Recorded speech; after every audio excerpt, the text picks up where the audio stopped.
Now then, crew, and welcome back to the Andy Mechanic YouTube channel. This video is to discuss torque wrenches and why they are so important. I mean, if they weren't important, right, we'd just use a ratchet or a T-bar or a power bar or a cracking bar grommet. You know, they are there for a purpose. And if we Google what that purpose is, just out of interest, what's the general consensus of the purpose of a torque wrench? In a nutshell, a torque wrench's purpose is to tighten nuts and bolts to a precise, predetermined rotational force, in brackets, torque, specified by the manufacturer, preventing damage to over-tightening the fasteners or the possibility of the fasteners coming loose if they're under-tightened. In a nutshell, that's what it's for. And there you go. Google tells us all about it. Thank you very much, AI thing. Okay, so when you buy a new torque wrench, very nice little torque wrench from Tang here, by the way, that comes with a calibration certificate. Now, in the factory, they calibrate the tool, and often, more often than not, a few months, if not a year, passes before that tool actually gets purchased. So the calibration date on the certificate of calibration isn't the start date, because you get a year, right? You get 12 months. Where this calibration certificate covers.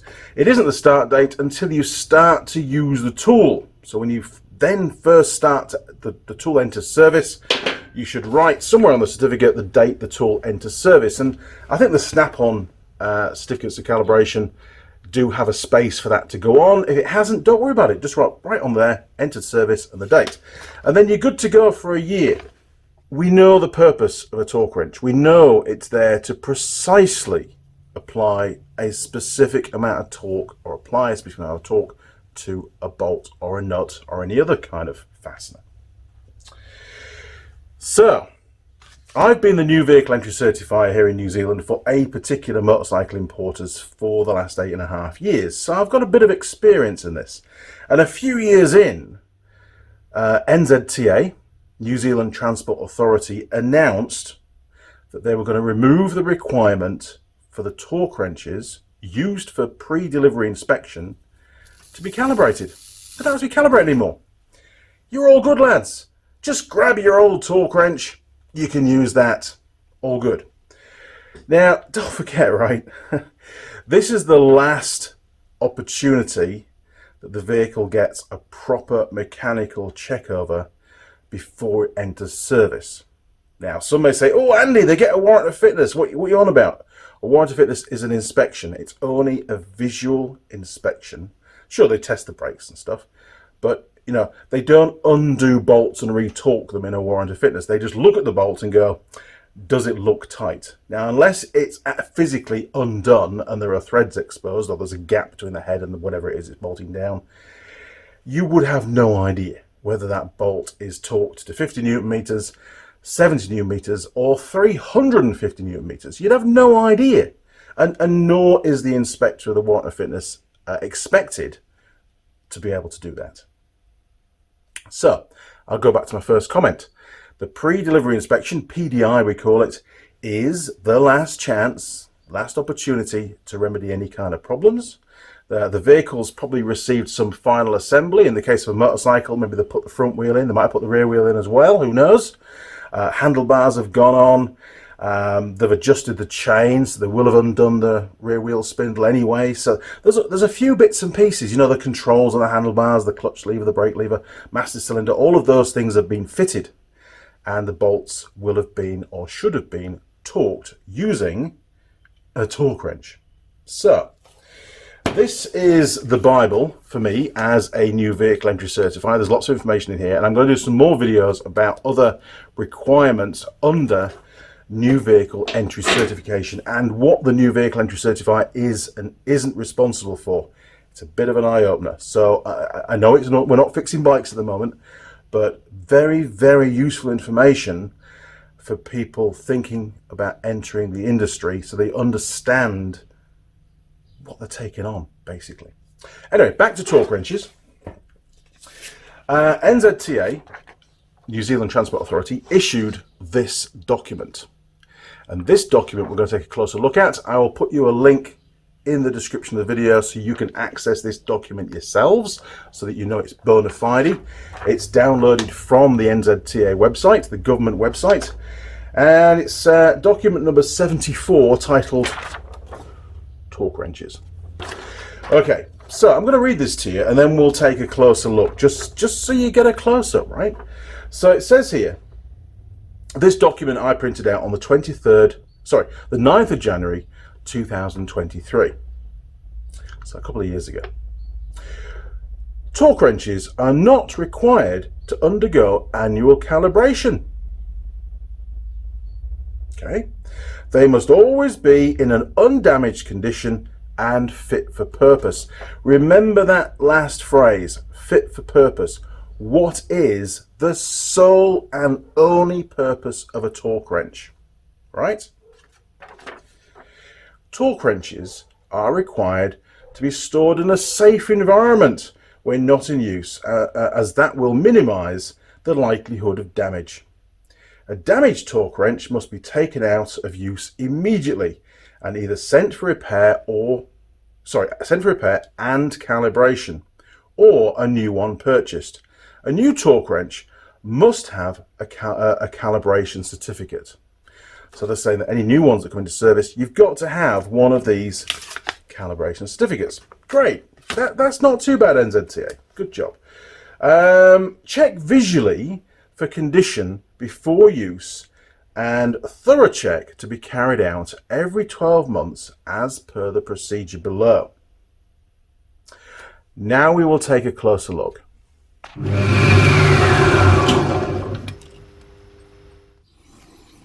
So, inspection item, it's got photos down the left-hand column and inspection procedure. So this area of the torque wrench here, basically the ratchet head, inspect the square drive for any damage or rounding of the edges. Check that the drive is secure and has no horizontal play. Check for damage to the inner retaining plate. That's the little plate here that's held down usually with a couple of screws. Basically, that's the same as a ratchet as the top end. Flip the torque wrench over and check securing screws are tight. Ensure the ratchet device is secure and locates in its intended position. Check for damage to the head unit and securing pin are also in good condition. Finally, down the bottom where you set the torque on the scale on the handle, check all measurement markings are clear, clean and undamaged. Ensure the adjusting mechanism moves freely without play. That's slop, basically forwards and backwards. Check for significant external damage to the shaft or spindle. Ensure the locking device works as designed by the manufacturer. So the locking device, for example, on this torque wrench, this is one of the Teng ones, is this little knurled piece at the bottom here. Look, so once you've set your torque to whatever you want, you can then lock it and now it doesn't turn. That's what they mean by that. Okay, lastly, before we get rid of this sheet, if damage is repaired, then the torque wrench will require recalibration.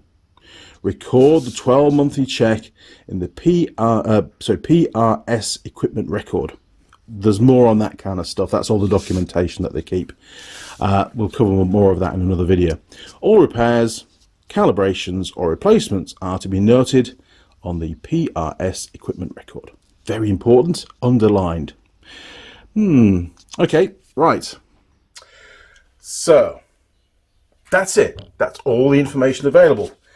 However, there is a high likelihood, because don't forget workshops don't like to spend money, there is a high likelihood that there are the vast majority of torque wrenches that are in service around New Zealand are over a year old. So the original calibration certificate no longer applies. They've been in service for over a year, just for clarification. And there's no major visual defects.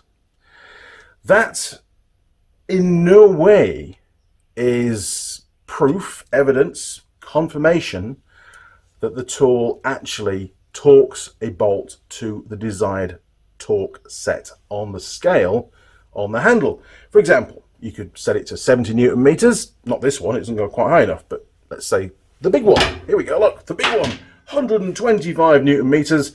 We'll set the torque wrench. Is it going to apply 125 Newton meter torque to said bolt, or 110, or 135? Who knows? Because it's not been calibrated. It looks nice, it's all, you know, scratch free, and it's been cleaned, and you know, the head looks good, and the ratchet feels fine, and there's no slop on the handle, we're all good there, and the locking mechanism works, and I can read the scale. But it hasn't been tested, hasn't been checked. I don't know if little Johnny has wound this handle up to 230 Newton meters and left it in the drawer for 6 months. How would I possibly know that by looking at the outside of the torque wrench? I can't. So the tool continues to be used. It passes all the checks that NZTA have asked to be done, and the mechanic's like, well, it passes the checks, we'll continue to use it, you know? And it's not good. It's not good, because you, the public, are buying these vehicles, whether it's a motorcycle or it's a car or it's a truck. You know, it could be a 54-ton truck. You know, first day on the road, they've just torqued all the wheel nuts, they've used a torque wrench that's 19 years old, it's never been recalibrated, and it's 56 Newton meters out of spec. Who knows? But the fact is, there's a risk. And go back to the sole purpose of a torque wrench is to apply a set, accurate amount of force, torque, to a bolt or a nut. You can't guarantee it's doing that unless you get the tools regularly, once a year's okay, regularly calibrated. The New Zealand government feel that that's no longer required, and it hasn't been required for the last few years. I've pushed back on this a few times with the contacts that I have at NZTA, and each and every time they've come back and said, nope, Mr. Young, this stands. End of discussion. So, I put it to you. Are there any government requirements covering the pre-delivery inspection of new vehicles before they go on the public road for the first time in your country? And specifically to torque wrenches. Does your government, wherever you are in the country, in the world, does your government require those torque wrenches to be calibrated or not calibrated? If you could download something for me, you know, a sheet from the government, your government's website covering this stuff, just do a Google search on it, and then email it to me, andymechanic@live.co.uk. That would be super informative, and it will give me a much better idea of what the global standards are. Is New Zealand above the global standards, the benchmark? Or is it way, way, way, way below what we would expect to be done? I was personally horrified when I saw this document for the first time a few years ago. Flabbergasted was the word.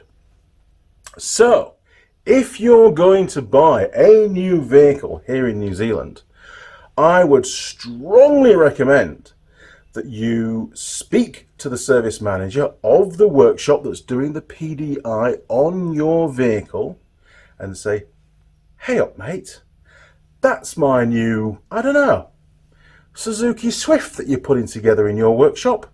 Oh, congratulations sir, well done for buying a new vehicle. Yes, thank you, really appreciate that. What I would like to see, and you've obviously got the wheels off at the moment, it's on the hoist, I'd like to see the valid calibration certificates for the torque wrenches that are going to be used on that car. Please. See what he says. He might laugh you out of his workshop. Or, if he's an engineer like me, he's going to go, that is a very good point. And he might step back and go, but the NZTA bunch, they tell us they don't need to be calibrated anymore, and use that as an excuse. The reality is, they should be calibrated. That's the end of the video. I hope you enjoyed it. We've not even picked up a spanner or fixed anything, but I think this is more of a public announcement. and a way of me getting a bit more information. So if you enjoyed the video, why not click on subscribe if you haven't already. There's going to be a series of videos covering all aspects, or the main aspects, of being a new vehicle entry certifier, and also the PDI process on a new vehicle. Very useful, I imagine, for people that work in the industry that I work in here in New Zealand. There's a lot of variation to what goes on, and this is with my take on it. But also, I think, very useful for people thinking of entering that particular role of new vehicle entry certifier, and what your responsibilities and what you'll be held accountable for is. You'll also find me on Facebook and Instagram, so jump onto there. You'll find all sorts of stuff about the history of the Andy Mechanic YouTube channel, and a bit more sort of background life for Andy. And don't forget the workshop diaries that go out on the channel. There's another one due out shortly. And if you want to support the channel, very important now, if you want to support the channel, you can do that in many different ways. You can post me something. The PO box address is in the description. You can go on to Patron, become a patron. You can send some hard cash through PayPal. Don't send it as a donation though. And you can just share a video, you know. And this particular video, I think, is very important to get out there. Okay, I'm going to make it so it's not even monetized. I won't make a cent from this video. I just want to get the message out to the public that, hey, did you realize that the torque wrenches are no longer calibrated on new vehicles, you know, that are used on new vehicles? Really? Maybe they could start asking the government what's going on as well, because I'm at a loss. I really am. Okay, crew. Well, until next time, take care. Cheers. Over and out.